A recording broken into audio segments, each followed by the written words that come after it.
आज आपको सिर्फ अभी मैं एक चीज करा रही हूं, जो लास्ट क्लास का टेस्ट था।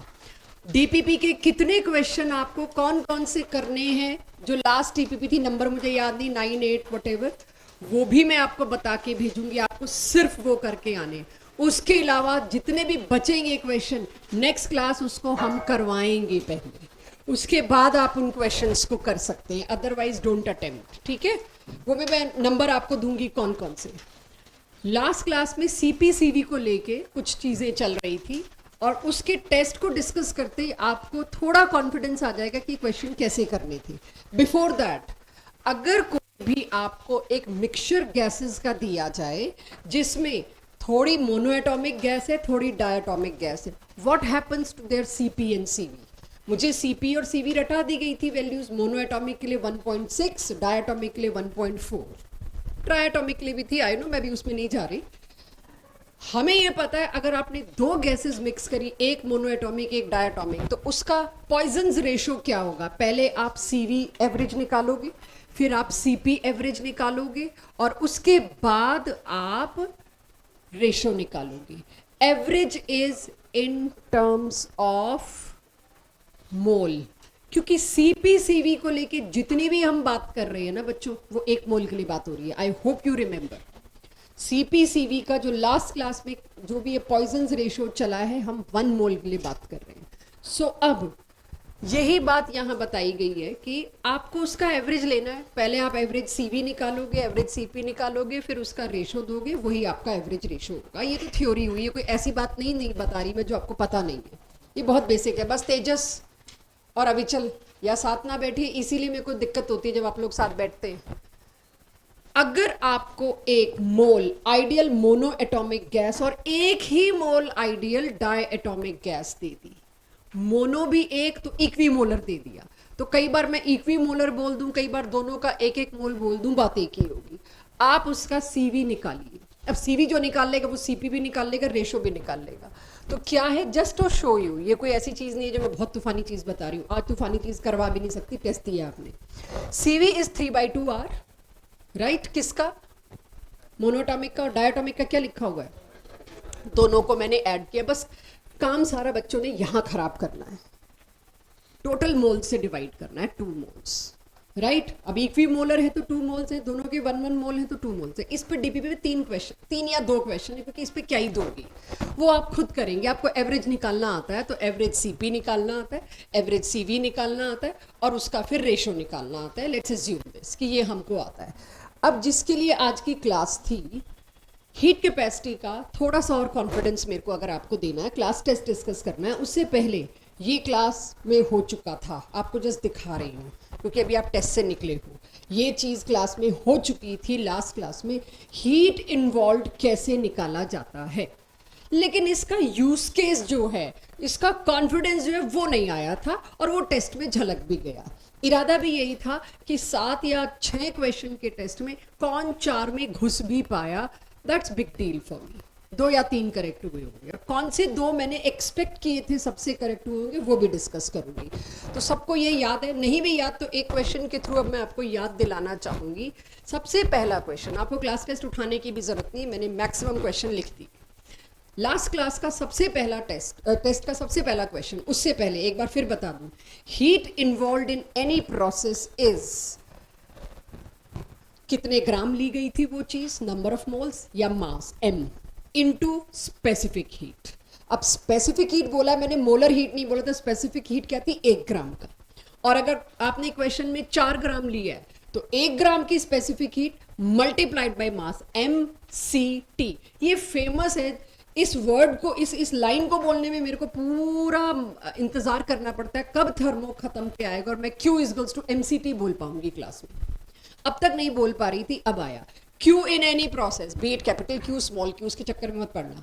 Q is MCT, what is M, how much grams you are considering, C 1 gram के heat, T temperature change, Q is equals to MCT।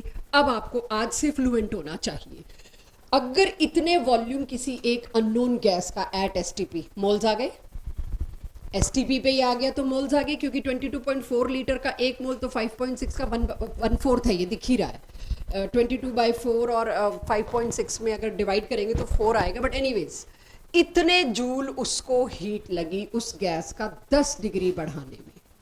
ऊपर गैस का वॉल्यूम दिया, उस गैस के वॉल्यूम का 10 डिग्री टेम्परेचर बढ़ाने में मेरे को कितने जूल खर्चा हुआ आपको दे दिया। क्या कहा गया है? Calculate atomicity. एटॉमिसिटी कैलकुलेट करने के लिए मेरे को क्या चाहिए? सीपी और सीवी। सीपी और सीवी का रेशो निकालूंगी। 1.6 आया तो क्या बोल देना है मैंने? Mono atomic. 1.4 आया तो क्या बोल देना है? डायटोमिक। तो खेल सारा पॉइजन्स रेशो का है। अब पॉइजन्स रेशो मैं कैसे निकालूंगी? पॉइंट इज तुम सीपी या सीवी में से एक चीज दे दो, बाकी CP minus CV is R, उससे मैं दूसरी भी निकाल दूंगी। तो अब मैं उसकी तरफ बढ़ती हूँ जरा, क्या है, कैसे निकालना है। अब सब कुछ किस पे दे रखा है? कांस्टेंट वॉल्यूम पर। तो मैं क्या निकालूंगी? सीवी। सीवी निकालने के लिए Q is equals to mCT। सबसे पहले स्पेसिफिक हीट निकालनी है तो Q is equals to mCT। मेरे को Q चाहिए। क्या क्वेश्चन में Q दे रखा है? कितने जूल इन्वॉल्वमेंट था दिया हुआ है। M माने मास, या क्योंकि CpCv की बात हो रही है तो मोलर की बात हो रही है, या मोल्स। स्मॉल m जो मैं बोल रही हूँ mCT, उसमें m की जगह मोल्स भी हो सकते हैं। तो सबसे पहले मैंने मोल्स निकाले। कितने आए मोल्स? दिख रहा है सबको? 1/4। 1/4 को मैंने 0.25 लिख दिया। ऊपर क्वेश्चन में बोल रखा है 10 डिग्री राइज के लिए इतना लगा था, राइट? 10 डिग्री राइज के लिए Q कितना था? तो क्योंकि मेरे को तो स्पेसिफिक हीट निकालनी है, स्पेसिफिक हीट 1 मोल के लिए, तो क्या हो जाएगी? मोलर, क्या बोलते हैं, एक होता है स्पेसिफिक, एक होता है हीट कैपेसिटी, एक होता है स्पेसिफिक हीट कैपेसिटी, और एक होता है मोलर हीट कैपेसिटी। मेरे को क्या निकालना है बच्चों? Molar heat capacity. तो करते हैं कोशिश, जो भी होगा। तो 10 डिग्री के लिए कितना Q चाहिए था? इतना। लेकिन हीट कैपेसिटी में हमेशा 1 डिग्री के लिए रिपोर्ट किया जाता है। तो सबसे पहले तो भाई आप 1 डिग्री के लिए निकाल के दो मेरे को, बाकी तो दे ही रखा है। तो सबसे पहला काम मैंने 1 डिग्री के लिए, वो मोल्स मैंने अपने निकाल के रखे, बाद में बात करेंगे। 1 डिग्री के लिए कितना हुआ बच्चों? 5.225। अंडरस्टूड? इतना। अब 1 डिग्री के लिए निकालना है, उसके बाद आपसे रिक्वायरमेंट है 1 मोल के लिए निकालो, राइट? आपसे क्या रिक्वायरमेंट है? फॉर 1 मोल 1 डिग्री राइज, यही रिक्वायरमेंट है ना। 1 डिग्री के लिए था इतना। अब आपको ये कितने मोल्स के लिए दे रखा था इस क्वेश्चन में? 0.25 मोल्स के लिए। चेक कर लो। तो मैंने मल्टीप्लाई कर दिया, मेरे को डिवाइड करना चाहिए, बाई चांस यहां पर लाइन ये खींचनी थी। ये कितने मोल्स के लिए था इस क्वेश्चन में? 0.25 मोल्स के लिए। पर मोल के लिए निकालना है तो क्या, इसको डिवाइड ही करेंगे। देखना, डिवाइड करके यही आएगा आंसर। बड़ा क्लियरली दिख रहा है। Still just have a look. थोड़ा इन्वॉल्वमेंट चाहिए, ऐसा ना हो कि टेस्ट के थके हुए बस मैम जल्दी बोलो मैं निकलूं। यही आएगा आंसर। कुल मिला के अब मेरे को क्या पता चलता है? 1 मोल के 1 डिग्री राइज के लिए ये थी हीट। अब 1 मोल के 1 डिग्री राइज के लिए जो हीट रिक्वायर्ड थी उसी को तो हीट कैपेसिटी कहते हैं। और कौन सी heat capacity? Molar heat capacity. तो मैंने यहां पे क्या निकाल के दिया? सीवी 20.9। अब इसके बाद पॉइजन्स रेशो के लिए सीपी चाहिए। लास्ट क्लास में आर सारा कैलोरीज में चल रहा था, अब हम जूल्स में बात कर रहे हैं। क्वेश्चन ने दे रखा है आर की वैल्यू जूल्स में, आई होप सबको पता है 8.314। तो जब मेरे पास सीवी आ गया तो सीपी भी आ गया, सीवी और सीपी दोनों आ गए, तो CP by CV Poisson's ratio आया and it came out to be 1.4। Atomicity was 2। 1.4 की वजह से एटॉमिसिटी क्या आई गैस की? 2। पूरे क्वेश्चन को एक बार अगर आप सुपरवाइज करें, ये इंटीजर टाइप क्वेश्चन अगर मेरे पास आ रहा है, सिर्फ क्या चेक कर रहा है, क्या बच्चे को मोलर हीट कैपेसिटी की डेफिनेशन का मतलब भी पता है? मोलर हीट कैपेसिटी है 1 डिग्री किसी भी चीज का, उसके 1 मोल का, ऑफ कोर्स 1 मोल का 1 डिग्री टेम्परेचर आपको बढ़ाना हो तो कितनी हीट दोगे? तो यहां सिर्फ मैंने ये देखा, आपने 0.25 मोल के लिए इतने जूल दिया, तो पहले मैंने 1 मोल के लिए निकाला, और आपने 10 डिग्री के लिए दिया, फिर मैंने 1 डिग्री के लिए निकाला। सीवी तो मेरा वहीं से आ गया। सीवी के बाद आना आपके लिए बटर वॉक होनी चाहिए, फिर सीपी आप निकाल लोगे, रेशो आप निकाल लोगे। Understood first question, right? तो सबसे पहला हिट हमने किया क्वेश्चन में डेफिनेशन के ऊपर। तो अगर फर्स्ट क्वेश्चन मेरे को क्लियर है, तो अब जरा मैं टेस्ट के सेकंड क्वेश्चन पे जाती हूँ। क्लास टेस्ट के सेकंड क्वेश्चन में था पूरा स्पेसिफिक हीट लिखा हुआ था, तो मैंने उसको कर्सिव में सी बना दिया कि आपकी आदत रहे कर्सिव सी का, छोटे सी का क्या मतलब है, स्मॉल सी का। तो heat capacity at constant volume of a gas is given और उसका मोलर मास गिवन है। गैस का नाम नहीं दिया, मेरे को कोई प्रॉब्लम नहीं, मेरे को मोलर मास दे दिया। मुझसे फिर से क्या पूछा गया है? एटॉमिसिटी। अब ये दूसरा question, let's work on it. Atomicity के लिए मुझे क्या चाहिए? सीपी और सीवी। अच्छा, ये मेरे को स्मॉल सी कर्सिव बोला गया, specific heat 1 gram 1 degree centigrade के लिए, लेकिन मुझे किसके लिए चाहिए? 1 मोल के लिए। Again I am hitting on definition. 1 gram 1 degree मतलब स्पेसिफिक हीट, लेकिन मेरे को वो सीपीसीवी में कौन से वाली चाहिए? मेरे को चाहिए मोलर। तुमने 1 ग्राम 1 डिग्री के लिए दे दिया, सिंपल डेफिनेशन। जब 1 ग्राम 1 डिग्री के लिए दे दिया तो मोलर मास से 40 ग्राम के लिए कितना, यही होगा मोलर। तो जैसे ही मैंने 40 से मल्टीप्लाई किया, क्या आ गया मेरे पास? सीवी। उसके बाद तो रेपिटेशन है दोनों क्वेश्चन में। What I did, I just managed. क्या बच्चों को डेफिनेशन तैयार हो रही है? कोई के पास तीसरा क्वेश्चन क्या है? कॉपर का 500 ग्राम का टुकड़ा, उसको हमने इतना हीट किया कि उसका टेम्परेचर 20 से कहां पहुंच जाए? 80। राइट, बताइए इसने कितनी क्यू या कितनी हीट एब्जॉर्ब की? अगर स्पेसिफिक हीट कॉपर की दे रखी है, ध्यान दीजिए, इतने जूल 1 ग्राम 1 डिग्री बढ़ाने के लिए। This was the definition question of heat absorbed is MCT. Q is equals to MCT. कितनी हीट लगेगी कॉपर को? भाई उसका तुम्हें 1 ग्राम टुकड़ा लाते 1 डिग्री बढ़ाने के लिए 0.387 लगता। तुम कितने ग्राम उठा के ले आए? 500 ग्राम। और कितने डिग्री टेम्परेचर चेंज करना है? 60। तो 500 into 60, this is my answer. Anybody who did this question? किया किसी ने लास्ट टेस्ट में? सही है, गुड। तो एक तो ये क्वेश्चन था, सही गलत बाद में, एटलीस्ट बच्चा इसमें घुसे और सही करे। तो ये बहुत डायरेक्ट क्वेश्चन था।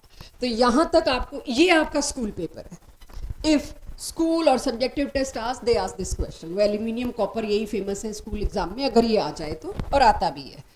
अब आ जाते हैं एक और क्वेश्चन, फिफ्थ क्वेश्चन, फोर्थ आपके टेस्ट का। अगर फोर्थ क्वेश्चन को हम समझ के थोड़ा पढ़े तो अब इजी होना शुरू होगा आपके लिए। एक डाई एटॉमिक गैस है जिसका टेम्परेचर इतना 500, उसका वॉल्यूम 4 लीटर। उस गैस को हमने आइसोकोरिक प्रोसेस दिया, यानी वॉल्यूम को चेंज होने नहीं दिया, एंड उसने 1800 जूल हीट को एब्जॉर्ब किया। टेम्परेचर इतना बढ़ गया, फिर हीट कैपेसिटी निकालो। राइट, अब मेरे को हीट कैपेसिटी उसकी निकालनी है। मुझे कुछ नहीं बोला स्पेसिफिक, कुछ नहीं बोला मोलर, ये गामा और इस तरह की चीज़ें होती तो फिर तो मेरे को शर्तिया मोलर निकालनी है। तो यहाँ से अब मेरे को समझ आता है, जब अगलों ने स्पेसिफिक बोला नहीं तो मेरे पेट में दर्द नहीं होना चाहिए स्पेसिफिक देने का। स्पेसिफिक बोला जाएगा या यूनिट बोली जाएगी कि हाँ, या ये मैं कहूँ what is heat capacity in this unit. फिर यूनिट में देखोगे पर केल्विन मांगा है कि पर केल्विन पर ग्राम मांगा है।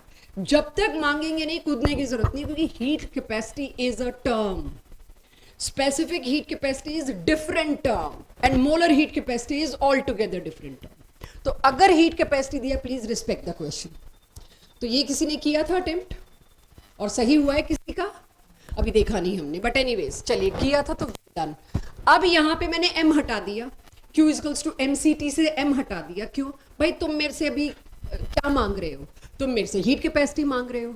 स्पेसिफिक मांगते कुछ मांगते तो मैं सोचती, तुमने कहा है फला फला एक चीज़ है, इसको इतने डिग्री बढ़ाना है हीट कैपेसिटी, बताओ मैं हीट कैपेसिटी के लिए क्या करूंगी। अगर मेरे को Q दे रखा है, पुट कर दिया यहाँ पे 1800, C पूछा है, DT माने टेम्परेचर चेंज। टेम्परेचर चेंज मैंने 200, हाँ 200 ही है, मैं सोचूं 200, यस 200 पुट कर रखा है। T2 माइनस T1 देख लीजिए, 200। ये आ गया मेरा CV खत्म। मैंने यूनिट में ग्राम भी नहीं डाला, because I don't know what grams, मेरे को कुछ बता ही नहीं रखा गैस के मोल्स, ग्राम्स, मोलर मास के बारे में। So how can I report specific heat capacity? आपने कंटेंट ही नहीं दिया स्पेसिफिक हीट कैपेसिटी के लिए, और इसमें यूनिट क्वेश्चन पेपर अगर मेरे पास होता तो मैं शायद देख भी लेती, बट अक्सर यूनिट मेंशन होगी, नहीं भी हो तुम इसमें स्पेसिफिक दे सकते हो? दे ही नहीं सकते। कुछ तो देते गैस के बारे में, उसका मोलर मास, उसके कितनी गैस ली है, कुछ देंगे तभी मैं रिपोर्ट कर पाऊंगी, वरना नहीं। तो ये क्वेश्चन नंबर 4 कुछ ऐसा था। अगेन ये बहुत सिंपल था, बट हाँ जिसको हीट कैपेसिटी और स्पेसिफिक हीट कैपेसिटी का डिफरेंस पता था वही घुस सकता था इसमें, उतना ही कंटेंट दिया। इसके बाद आ जाती हूँ मैं एक क्वेश्चन जो थोड़ा मैंने ना आड़ा टेढ़ा किया, जिसका आंसर इन्फिनिटी था, बट इंटीजर टाइप में इन्फिनिटी आता नहीं, तो इसीलिए मेरे को उसको 1/CP पूछना पड़ा, क्योंकि आंसर मेरे को 0 चाहिए था। इंटीजर टाइप में 0 आता है और आजकल हो भी यही रहा है, इसी तरह से जेई में क्वेश्चन आते हैं। आपसे कहा गया है किसी एक स्पीशीज का 1/CP दीजिए, ऑफ कोर्स CP निकालोगे उसका रेसिप्रोकल कर दोगे। अब वो स्पीशीज क्या है? Water. It is in equilibrium with ice. जब इक्विलिब्रियम है मतलब वो टेम्परेचर कांस्टेंट है। एक 100 डिग्री पर ही स्टीम और वाटर में इक्विलिब्रियम हो सकता है, 0 डिग्री पर ही वाटर और आइस में इक्विलिब्रियम हो सकता है। 0 के बजाय आप चलेंगे ना -1 में, आइस ज्यादा हो जाएगी, इक्विलिब्रियम नहीं, सारा वाटर जम जाएगा। -1 में सारा वाटर जम जाएगा, there will be no water left. अगर इक्विलिब्रियम में मतलब वाटर है मतलब ये फेस चेंज हो रहा है, टेम्परेचर चेंज नहीं हो रहा। तो अगर फेस चेंज हो रहा है, टेम्परेचर चेंज नहीं हो रहा, सबसे पहले तो मैं जैसे जो क्वेश्चन पूछा है मैं उसका फॉर्मूला निकालूंगी। एट कांस्टेंट प्रेशर पूछा था तो CP चाहिए था मेरे को, ये मैंने CP के लिए Q = CP/dt।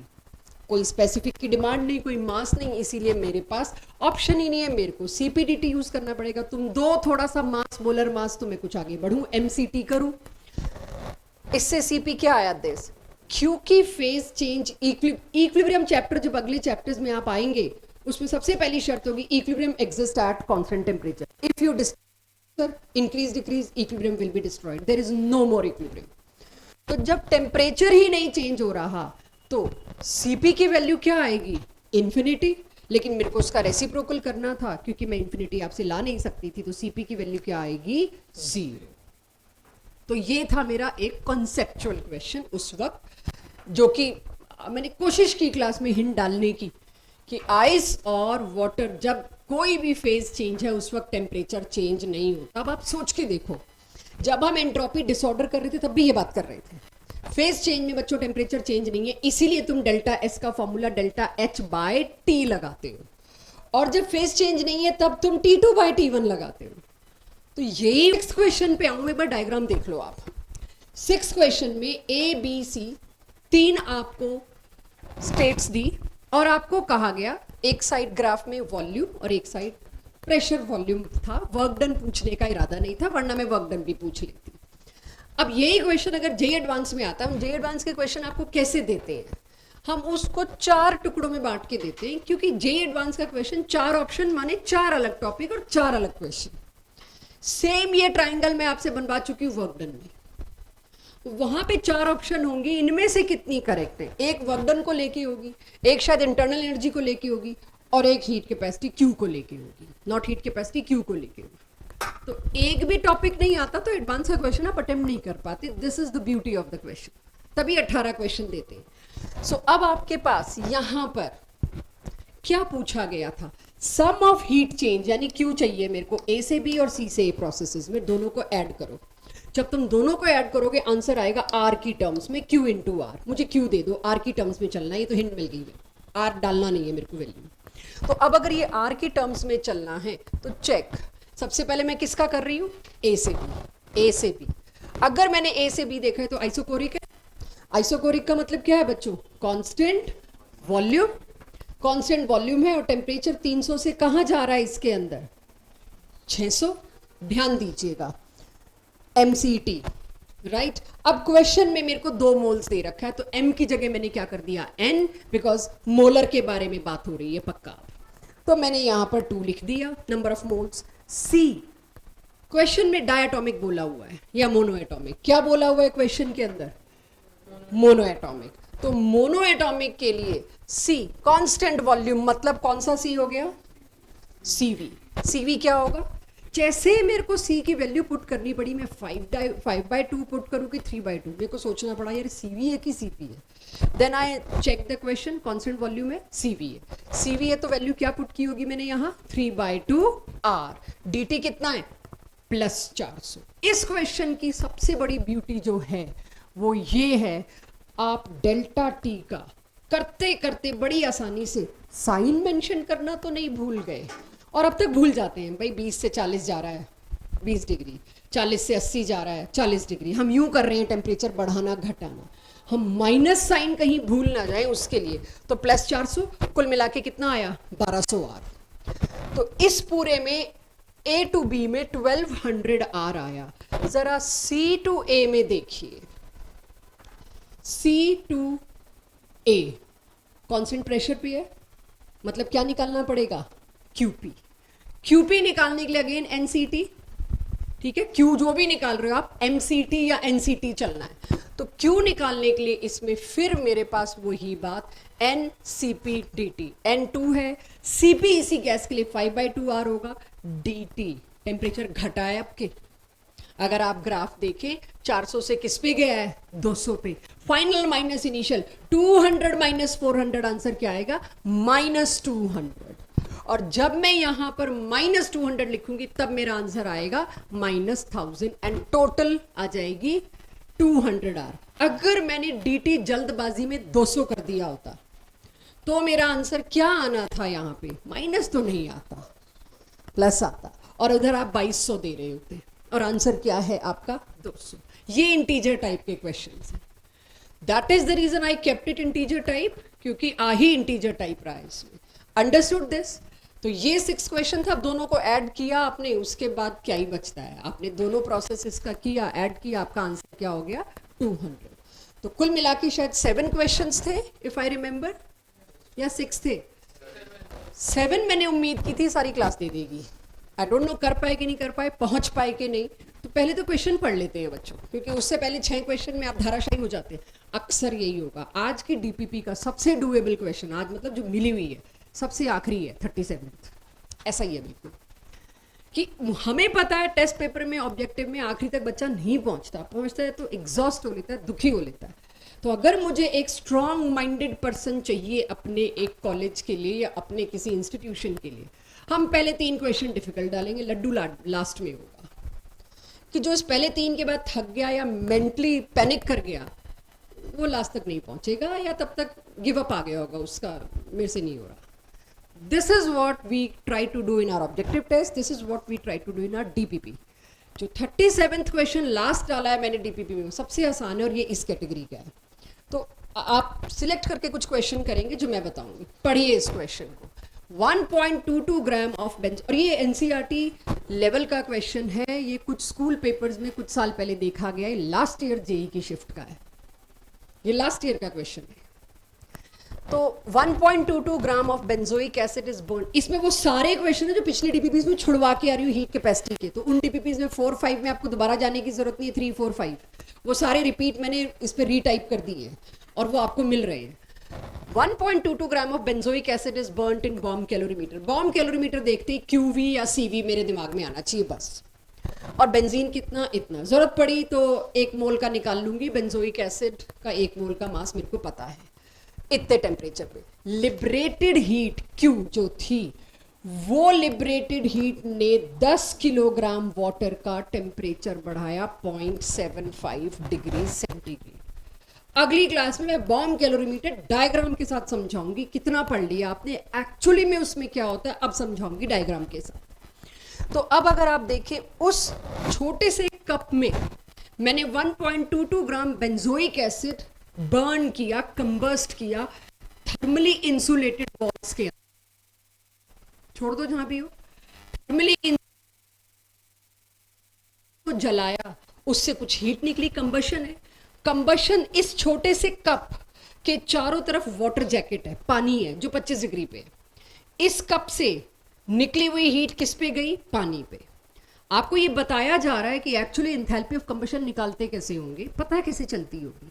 तो 1.22 ग्राम बेंजीन नाप के मैंने एक कप में रखा, उससे हीट निकली और उसके चारों तरफ एक वाटर जैकेट में गई। उस वाटर जैकेट में एक बड़ा सा क्लिनिकल थर्मोमीटर मैंने पहले ही डाल रखा है कि मैंने 25 डिग्री पे दिया था। थोड़ी देर बाद मेरे को पता चला उसका टेम्परेचर 10 डिग्री बढ़ गया। अगर उसका टेम्परेचर 10 डिग्री बढ़ गया और वो वाटर कितना था, बॉम्ब कैलोरीमीटर बहुत बड़ा सेटअप है, 10 किलो वाटर, और अब के क्योंकि मैंने 1.22 ग्राम बेंजोइक एसिड लिया था, थर्मोमीटर ने कितना राइज दिखाया, सिर्फ 0.75 डिग्री सेंटीग्रेड। अब मेरा ये लैब का काम हुआ पूरा। अब मैं पेपर पे नोट करूंगी, इस डाटा को यूज करूंगी और बताऊंगी 1 मोल अगर तुम बेंजोइक एसिड लेते तो उससे कितनी हीट निकलती, उसको कहते हैं एंथैल्पी ऑफ कंबशन। तो अब अगर मैं उसको देखूं, what is the value of enthalpy of combustion, ये है पूरा पूरा बॉम्ब कैलोरीमीटर इस क्वेश्चन में डाल दिया, ये स्कूल पेपर्स का और लास्ट ईयर के जेई का। क्या है बॉम्ब कैलोरीमीटर, उससे किसी भी चीज के 1 मोल की कंबशन की एंथैल्पी निकाल सकते हैं। कैसे, तुम्हारे पास क्या है, तुम नाप तोल के गए 1.22 ग्राम ऑफ बेंजोइक एसिड एक कप में डाला, बॉम्ब कैलोरीमीटर के अंदर एक छोटा सा कप रखते हैं, नाप के उसके अंदर हमने 1.22 ग्राम डाला, उसको पूरा सील बंद किया, टेम्परेचर नोट किया थर्मोमीटर पे, और बाहर से एक स्विच होता है जैसे गाड़ियों में होता है, स्पार्क गया और अंदर ही अंदर पूरा बेंजोइक एसिड कंबस्ट हुआ। कंबस्ट होते ही उसने जो हीट निकाली, वो हीट उस कप की वॉल इतनी ज्यादा कंडक्टिंग थी कि जितनी भी हीट निकलेगी सारी की सारी किस पे जाएगी, वाटर पे, और उस वाटर का टेम्परेचर बढ़ गया, वो पानी थोड़ा सा गर्म हो गया। यही है क्वेश्चन, चेक। मुझे पता है हीट कितनी लगेगी या कितनी रिलीज हुई होगी, वो कौन निकालेगा, एमसीटी। कितना मास है मेरे पास यहां पर, 10 किलो पानी। कितना वाटर ले रखा था मैंने, 10 kg।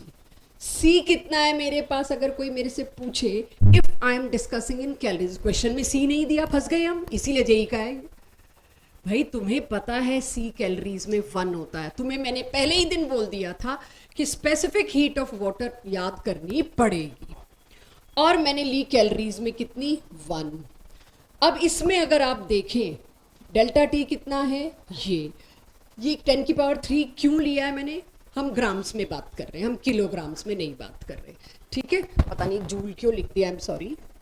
हम किस में बात कर रहे हैं, ग्राम्स में। अब क्वेश्चन में बोला भी है यूज कैलोरी, किलो कैलोरी पर मोल में मांगा है, तो आप कैलोरी यूज करिए। तो अब मैं और कॉन्फिडेंट हो गई कि स्पेसिफिक हीट ऑफ वाटर तो 1 कैलोरी है, पुट कर दिया मैंने इतना। इसके बाद पूरे को मल्टीप्लाई करके हूं तो क्या है, कैलकुलेशन का लेवल देखो, तभी मैं कह रही हूं कैलकुलेटर बेशक यूज करिए, कॉन्सेप्ट अपना लाइए।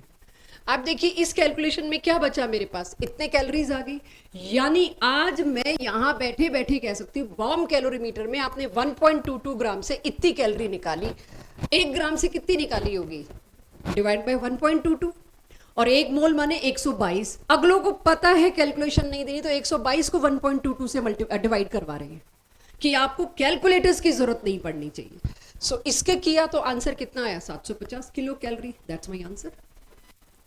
आप देख लीजिए इसमें क्या किया है मैंने, कुछ भी नहीं, अपने आप इतने सारे जीरो आ रहे थे कि मेरे को किलो कैलोरी में लाना पड़ा, और क्वेश्चन ही किलो कैलोरी कह रहा है। तो ये पूरा का पूरा बॉम्ब कैलोरीमीटर है। बस अगली क्लास में सिर्फ मैं आपको उसका एक फोटो दिखाऊंगी, ऐसा होता है दिखने में। और इस तरह से अगर जेई एडवांस में क्वेश्चन आया इस डायग्राम के साथ, तो आपको क्या पकड़ना होगा, बॉम्ब कैलोरीमीटर की कॉपी होता है कॉफी कैलोरीमीटर, जो अगेन क्यूपी देता है। तो क्यूवी क्यूपी के बॉम्ब कैलोरीमीटर और कॉफी कैलोरीमीटर में अगली क्लास में दिखाऊंगी। उससे पहले इतना मेंटली प्रिपेयर करना था मेरे को कि आप कर सकते